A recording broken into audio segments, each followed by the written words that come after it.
In coverage of your breaking news now, a jury reached a guilty verdict in the murder trial for a man accused of killing his wife back in 2023. Yeah, it was an emotional last day for a trial that lasted almost a week. Michael Owens was convicted of first-degree murder. Edward, Mississippi is the kind of town that doesn't make the news. A small, quiet town. The kind of place neighbors still wave from their porch because everybody knows everyone's name. Crime that happens there were rare, but on March 14, 2023, 36-year-old Ebony Owens vanishes from Edward, Mississippi without a trace. Her husband told the investigators that he had no idea on where she is. But 10 days later, her body resurfaced from the Big Black River, wrapped in a blanket. On the day the incident occurred, Ebony Owens stepped inside her home, expecting quiet, maybe the sound of a TV in the background, maybe nothing at all. But instead, there was movement, voices, low, close. She paused. Something wasn't right. The hallway felt tighter than usual as she moved forward, each step slower than the last. Then she reached the bedroom door. It wasn't fully closed, just slightly open, enough. Ebony pushed it, and in that second her entire world collapsed, because what she saw on that bed wasn't just betrayal. It was something no mother should ever have to witness. For a brief moment, everything froze. No words, no sound, just the weight of what she had walked into. A line had been crossed that could never be undone. Then, movement, a sudden shift in the room, a reaction, and in the space between shock and response, something irreversible was about to happen. But before we go further, if you're watching right now, make sure you're subscribed to True Crime Stories Chronicles.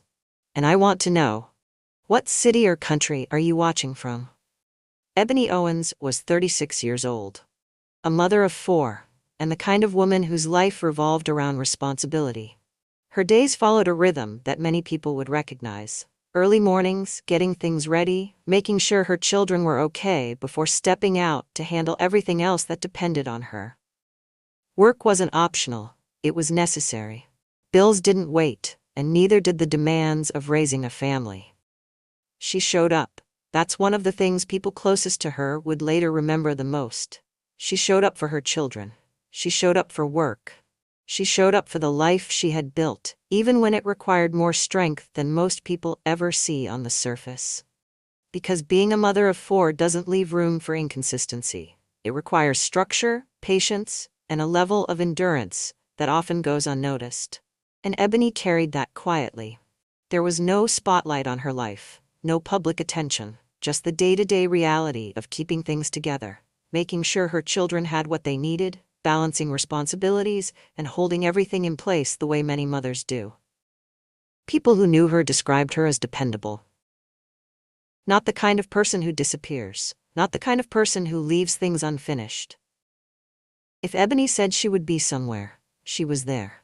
If something needed to be done, she handled it. That's why, later, when she didn't show up, it immediately felt wrong, because that wasn't her. Her life from the outside appeared steady. A working mother, raising her children, sharing a home with her husband, Michael Owens. A household that, to anyone looking in, resembled countless others, routine, familiar, structured. And for a long time, that's exactly how it seemed. There were no obvious signs to the outside world that anything was deeply broken. No public scenes, no loud warnings that something inside that home was heading toward a breaking point. Just a family, a marriage, a life moving forward like so many others. Because inside a home, away from everyone else, dynamics can shift in ways no one sees. Conversations can turn into tension. Silence can replace connection. And sometimes things are happening that never make it beyond those walls. And in Ebony's case, whatever was happening inside that marriage wasn't visible to the people around her. There were layers to it, things unspoken, things unresolved. The kind of issues that don't announce themselves publicly, but exist quietly, building over time. Because relationships don't fall apart in one moment. They change gradually. And sometimes, by the time the truth comes to light, it's already too late. While there's no public record of constant disputes in Ebony's marriage, what we do know is this. Because what was discovered that night didn't happen suddenly. It didn't begin in that moment. It had already been happening. Which raises a deeper question. How long had things been this way? How long had boundaries been broken without anyone outside that home knowing? And what kind of environment allows something like that to continue in silence? Secrecy plays a role in that. For someone like Michael Owens, the situation that unfolded suggests more than just a single moment of poor judgment. It points to a pattern, one built on secrecy, control of information, and decisions that were never meant to be exposed. Because when everything finally came into the open, it didn't lead to accountability. It led to violence. The night Ebony Owens walked through her front door started like any other. She stepped inside expecting the usual. Familiar space, familiar routine. But almost immediately something felt off. The house didn't feel settled. There was movement, a presence that didn't match what she expected to find. She paused, listened. Then she started moving toward the bedroom. Each step brought her closer to something she couldn't yet see but could feel. The door wasn't fully closed, just slightly open. And in a house she knew so well, even that small detail stood out. Ebony reached for it, pushed it open. And in that instant, everything changed. On the bed was her husband. And with him, their daughter. Not a misunderstanding, not something that could be explained away. It was clear, immediate, undeniable. For a moment, time seemed to stop. The weight of what she had just walked into didn't register all at once. It hit in pieces. First confusion, then realization, then something deeper. Shock. The kind that leaves you standing still, trying to process something your mind doesn't want to accept. But this wasn't something that could be ignored. This was a line that had already been crossed. And now, there was no hiding it anymore. Ebony reacted. Not with silence, but with confrontation. "What is this?" she said, for her voice cut through the room, sharp, direct. No confusion in it anymore, only anger, disbelief. Her husband moved quickly, shifting, trying to respond, trying to regain control of a situation that had already slipped out of his hands. "It's not what you think, but there are moments where explanations don't matter. Moments where the truth is already visible." And this was one of them. Ebony wasn't looking for answers. She was reacting to what was right in front of her. A betrayal that went beyond anything she could have expected. The confrontation escalated. Voices rose. The tension in that room changed instantly. From shock to conflict. Because this wasn't just exposure, it was a breaking point. Everything that had been hidden was now out in the open. And in situations like this, the response can go in one of two directions: de-escalation or explosion. And in that room with emotions running high, there was no pause, no moment to step back, only reaction. What happened next wasn't drawn out. It happened quickly. A shift in energy, a movement, a decision made in seconds. And in that moment, everything that had been building beneath the surface came crashing forward. This was no longer just an argument. It had crossed into something far more dangerous. Because when control is lost in a high-intensity moment, the outcome is no longer predictable, and the consequences can't be reversed.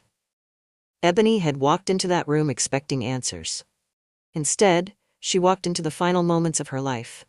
In that moment, everything spiraled out of control. According to Michael Owens' own account, he claimed that during the confrontation, he believed Ebony was reaching for a weapon. He said he reacted in that moment, firing a gun. But that version of events raises questions. Because when you strip away the explanation and look at the sequence of what followed, it tells a different story. From Ebony's side, this was a moment of confrontation. A mother reacting to something deeply disturbing, something that had just been revealed in front of her. From Michael's side, this was a moment where control had been lost. And in that space, between being confronted and being held accountable, he made a decision. He fired at least one shot. And just like that, everything stopped. The noise, the argument, the confrontation, gone, replaced by silence. In that instant, the situation shifted again. But this time, there was no going back. No explanation could undo what had just happened. No version of events could reverse it. This wasn't an accident that could be corrected. It was final. What happened after the shooting is where the case becomes even more telling. Because in many situations, what a person does immediately after an act like this reveals their true state of mind. Panic looks one way, intent looks another. And in this case, the actions that followed weren't limited to shock or confusion. They were deliberate. Instead of calling for help, instead of trying to save her, the focus shifted elsewhere. As the hours passed, Ebony Owens didn't show up to work. That was the first sign to others that something was wrong, because she wasn't someone who disappeared without reason. Her absence raised concern quickly, and concern turned into action, a missing person report. As more information came in, the picture started to take shape. Not all at once, but enough to point in a direction. Search efforts expanded. Areas connected to the case were examined, including locations near the Big Black River. It wasn't random, it was based on movement, on possibility, on where someone might go if they were trying to hide something. Days passed. Each day without answers added weight to the situation. Because the longer someone is missing under these circumstances, the harder it becomes to believe they are still alive. Then, 10 days after Ebony was first reported missing, the search led to a discovery. Her body was found in the river. At that moment, the case changed again. What had already seemed serious became confirmed. Ebony Owens wasn't missing anymore. She had been killed, and the location where she was found told its own story. She hadn't ended up there by chance. She had been placed there, moved, transported, hidden in a way that suggested someone didn't want her to be found. But she was, and with that discovery came clarity. This wasn't an accident. This wasn't a disappearance. It was a homicide, and everything that had been uncovered so far, the burned vehicle, the timeline, the lack of communication, now pointed toward one conclusion. Someone had tried to erase what happened, but they hadn't succeeded. Questions asked search efforts. Then the discovery of her burned vehicle. According to investigators and courtroom testimony, Ebony's body was moved, wrapped, placed into a vehicle. That alone takes time. Time to think, time to choose, time to stop. But the actions continued. Her car was later found burned along Old Highway 80, an attempt to destroy evidence, to erase any trace of what had happened inside that home. And even that wasn't the end. Her body was transported and ultimately disposed of in the Big Black River. Each step required effort. Each step required decision-making. And each step moved further away from any claim of a momentary reaction. Because a single moment doesn't explain what comes after. Back in court, Michael Owens maintained his version, that he acted out of fear, that he believed he was responding to a threat. But prosecutors focused on the bigger picture. Not just the shot, but everything that came after it. Because if this had truly been self-defense, why hide the body? Why burn the vehicle? Why take multiple steps to conceal what had happened? Those questions mattered, and they shaped how the case was understood. Because the shooting may have happened in seconds, but the aftermath unfolded over time. And that time revealed something critical. This wasn't just about what happened in that room. It was about the choices made after. Choices that showed awareness. Choices that showed intent. Choices that told a story far beyond a single moment. This wasn't panic, it was calculated. Panic looks rushed, disorganized, unclear. This was different. This was a series of actions that showed direction. An attempt to erase, to remove evidence, to create distance between the crime and the person responsible. But there's a flaw in that kind of thinking. Because even when physical evidence is destroyed, actions leave behind something else, a trail of behavior. And that trail becomes just as important as anything left behind at the scene. And at the center of it all was Ebony Owens. A mother. A woman whose life ended in a moment she never saw coming. A confrontation that should have led to answers, instead led to something irreversible. Because once that trigger was pulled, there was no going back. Only consequences. And those consequences were just beginning. At that point, what started as concern became something more serious. Because a burned car isn't random. It suggests intent. It suggests that something happened, and someone didn't want it to be found. From there, attention turned toward the people closest to her. And Michael Owens was at the center of that. As investigators began focusing on the case, pieces started coming together. Not all at once, but enough to form a direction. Because even when someone tries to erase evidence, they can't erase time. They can't erase movement. They can't erase the sequence of decisions that led from one place to another. And that's what began to close the gap. At this point, what do you think really happened? Do you believe his story? Or do you think this was planned? Let me know in the comments. By the time the case reached the courtroom, the story was no longer about a missing person. It was about what happened inside that home and everything that followed after. Michael Owens took the stand, and when he spoke, he didn't deny that Ebony was dead. He admitted to shooting her. But his explanation was built around one claim: self-defense. According to his testimony, the night had escalated quickly after Ebony confronted him. He told the court that in the middle of that confrontation, he believed she was reaching for a weapon. In that moment, he said he reacted. He fired because he felt threatened. That was the version he asked the jury to believe: a reaction. A split-second decision made out of fear. But in a courtroom, it's not just about what someone says happened. It's about whether that version holds up when placed against everything else. And that's where the prosecution focused their attention. Because the case didn't end with the shooting. It continued. Step by step. Action by action. They walked the jury through what happened after Ebony was killed. The prosecution challenged the idea of self-defense by focusing on those choices. If this had truly been a moment of fear, why not call for help? Why not report what happened immediately? Why take steps to hide it? Why go to the extent of burning a vehicle and disposing of a body? Each question chipped away at the defense. Because self-defense explains a moment, it doesn't explain what comes after. And what came after, in this case, was extensive. The courtroom became a place where two narratives stood side by side. One of a man claiming he reacted under pressure. The other of a sequence of actions that suggested something far more deliberate. Testimony laid out the timeline, from the confrontation, to the shooting, to the movement of Ebony's body, to the burning of the car, to the final act of disposing of her in the river. It wasn't one moment, it was a chain of events. And that chain mattered. Because it gave the jury something to measure. Not just what was said, but what was done. And in cases like this, actions carry weight. More than words. As both sides presented their arguments, the courtroom shifted from storytelling to judgment. Because ultimately, the decision didn't rest on emotion. It rested on interpretation. On whether the jury believed that everything that happened could be explained by a single moment of fear. Or whether it pointed to something else entirely. Something intentional. Something that went beyond reaction. The jury now had to decide, was this a moment of rage or murder? When the jury returned, the room fell quiet. Days of testimony, arguments, and conflicting narratives had led to this single moment, where everything would be decided. The weight of what had been presented wasn't just about what happened in that bedroom, it was about everything that came after. The jurors had listened. They had heard Michael Owens admit to the shooting. They had heard his claim of self-defense. But they had also seen the full sequence: the movement of Ebony's body, the burning of her car, the decision to leave her in the river. And in the end, they reached a conclusion. Michael Owens was found guilty of first-degree murder. Not manslaughter, not a lesser charge. Murder.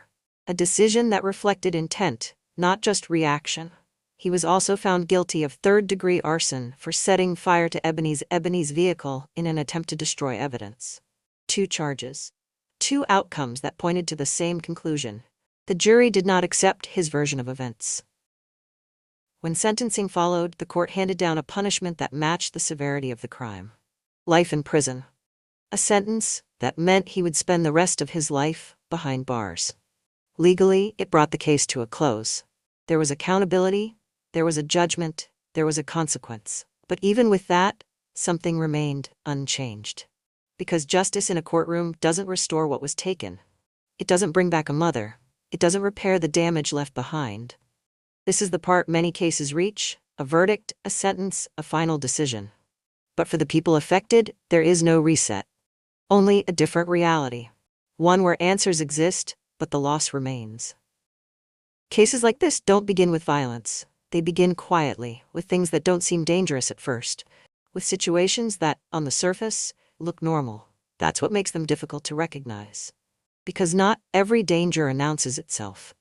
Sometimes it exists in silence, in what isn't said, in what isn't seen, in what's hidden behind everyday life.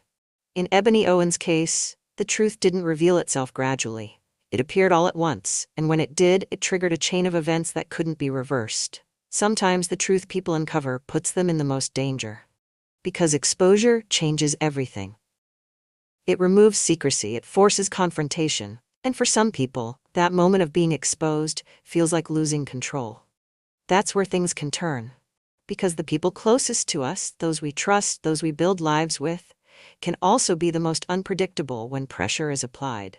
And when emotions take over in those moments, decisions are made quickly, without pause, without thought for what comes next. That's the reality in many of these cases. It doesn't take hours, it doesn't take planning over days. Sometimes, it takes seconds. One moment, one reaction, one decision. It only takes one decision to change everything forever. And when that decision is made under pressure, in a space filled with emotion and confrontation, the outcome can affect more than just two people. It extends outward, to families, to children, to everyone connected to that life. Because one act doesn't exist in isolation. It creates consequences that continue long after the moment has passed. Ebony Owens was more than what happened that night. She was a mother of 4. A woman who showed up for her responsibilities, who built her life around caring for others, who carried the weight of her family every single day. That's who she was. Not just the final moments that defined this case. It's easy, in stories like this, for everything to be reduced to the crime itself, the details, the sequence, the outcome. But behind all of that was a person, a life that existed long before that moment, a presence that mattered, and a loss that cannot be replaced.